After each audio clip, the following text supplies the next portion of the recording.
99-yard pick six, still holds a record for, longest in the NFL. Who'd you pick off for that one?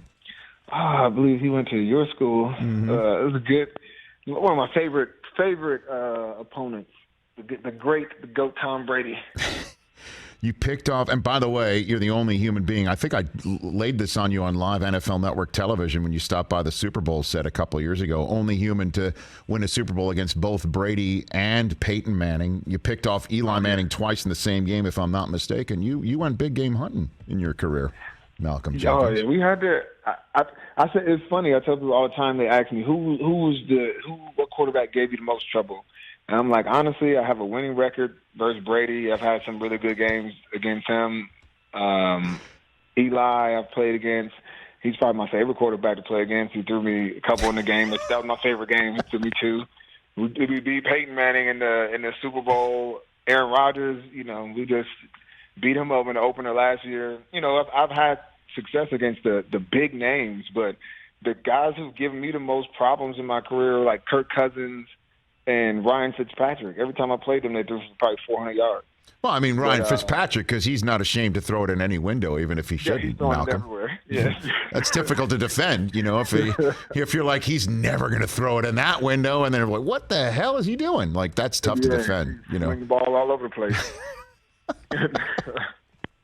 But what about the Super Bowl wins that you want to look back on today that you're particularly proud of about those teams, Malcom?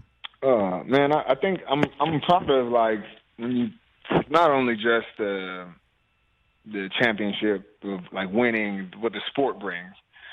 It's eventually you realize as a team, when you carry the hopes and dreams of an entire city kind of on your shoulders as the season goes on and as the pressure builds, and as the context around the season, builds, you realize just how special the game is, not only to us, but to everybody. So to be a part of two championship seasons with two different franchises and it'd be the first championship in both of those cities, it's something special. And I can't describe, what it is. It's not like I would imagine if it was an organization like New England that's expected to win, who's done this many times, that it's a lot different than New Orleans when, post-Katrina and everything that the city needed, they used the Saints as, a tool for healing. And them games meant something to the city.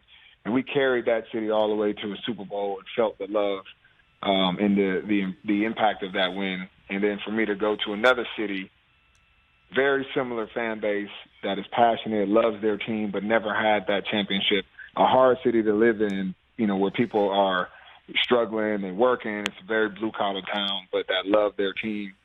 With all of the social justice stuff that was happening in Philadelphia at the time, you had Meek Mill and protests, and to be able to bring all of that to the stage in front of everybody and beat Tom Brady as though we were underdogs and lost our quarterback, to overcome all of that and really stand as a beacon for really to represent the spirit of Philadelphia and embody the spirit of Philadelphia is a different experience that I imagine, from just your normal championship, game.